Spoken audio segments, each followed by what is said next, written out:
நான் கேட்டே ஆகணும்னு சொல்லி தான் நான் வந்து அருண் வந்து மைக்க புடிங்கிருக்கேன். எங்க 3 பேர்ல யாரு கதை விடுறதுல கிங்கு? கதை விடுறது இல்லையா? ஆமா. அடிச்சுக்கிறதுக்கு ஆளே கிடையாது. இது எக்ஸ்ட்ரீம் எண்ட். லைக் ஆக்சுவலி நான் உண்மையை தான் வந்து கதையா சொல்லுவேனே தவிர அதுல வந்து நிறைய விஷயங்கள் நான் வந்து புகுத்த மாட்டேன். உண்மையை தாங்க பேசுவான் என் புள்ள. எப்படின்னா இடத்துக்கு தகுந்த மாதிரி பேசுவான். யாரு? நான் தான்டா நரேன். May come in. வேண்டாம், என்ன தடுக்காதீங்க. உண்மையை சொல்ல வேண்டிய நேரம் வந்துருச்சு.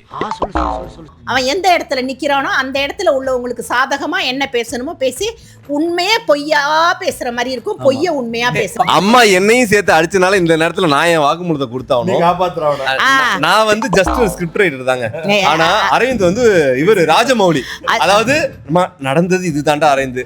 அத வந்து அம்மா கிட்ட ஒரு சயின்ஸ் ஃபிக்ஷன் அனிமேஷன் போட்டு பிரம்மாண்டமாக்கி ஒண்ணுமே நடக்கலாமா, இதெல்லாம் ஒரு சப்ப மேட்டருமான்னு சொல்லிட்டு பிரம்மாண்டத்தின் உச்சண்டா நீ.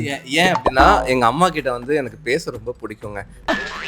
அவர் கருணை காட்டல. அவங்க கிட்ட நான் வந்து இதுதான் நடந்துச்சு சொன்ன மாதிரி பேச எங்க அம்மா டைம் என் கூட ஸ்பெண்ட் பண்றது கம்மியா இருக்கும். இந்த எபிசோட்ல நம்ம பிரியாவையும் இன்க்ளூட் பண்ணணும். நான் ஒத்துக்கிறேன், நான் என்ன அடிச்சிருக்கேன். இவனை காப்பாத்துறதுக்காகவே அவன் அடக்கி வசிப்பான். அண்ட் இதுல ஏன் எங்க அண்ணன் சொல்லல, அண்ணன் நல்லவரா அப்படின்னு கேட்டீங்கன்னா எங்க அண்ணனுக்கு கதை சொல்ல தெரியாது. அவர் சொல்றது மாட்டிப்பாரு. அதனால அவர் கதை விடுறதுக்கான நீடே இருக்கு. உண்மை பேசுறதுக்கு அட்வான்டேஜ் என்னன்னா ஞாபகம் வச்சுக்கணும் அவசியம் கிடையாது. நீங்க போய் பேச ஆரம்பிச்சீங்கன்னா மாட்டிக்குவீங்க. நம்ம யார் வம்புக்கும் போறது இல்ல, யார் தும்புக்கும் போறது இல்ல. நம்ம உண்டு, நம்ம சோழி உண்டு போயிடுறது.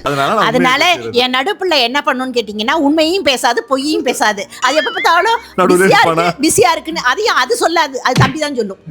நடுப்புள்ளங்க நடுவுல நிக்கும் போல ரெண்டு பக்கம் போகாம. அம்மா கேள்வி கேட்டு முடிச்சோன்னே யாரு பண்ண மாட்டாங்கிறத அடிச்சிட்டு தான் நீங்க சொல்லணும். ஓகே நல்லா அடிக்கிறேன். நீங்க போன் பண்ணா யாரு உடனே எடுக்க மாட்டா, அப்படி இல்லைன்னா அந்த மிஸ்காலை பார்த்துட்டு யாரு உடனே உங்களுக்கு கால் பண்ணுவா. அதாவது மிஸ்டர் பார்த்துட்டு உடனே எடுக்கிறது அருண். காலையே அட்டன் பண்ணாதது அட்டு. என் பெரிய பிள்ளை மேக்சிமம் எடுத்துடும். அப்படி எடுக்க முடியலன்னா நான் என் பேரனை விட்டு 4 கொடுக்க சொல்லி பேச சொல்லிடுவேன். இதான் உண்மை.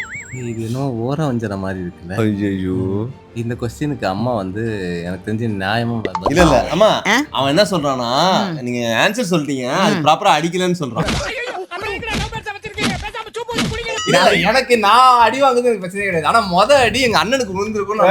இல்ல என் பெரிய பிள்ளைக்கு கால் அடிச்சா திருப்பி கால் பண்ணும், ஒரு 2-3 நாள் கழிச்சு பண்ணணும்னு சொல்லியிருந்தா கூட இல்ல அப்படி அதெல்லாம் கிடையாது. அதெல்லாம் இவர் சமாளிக்கிறது.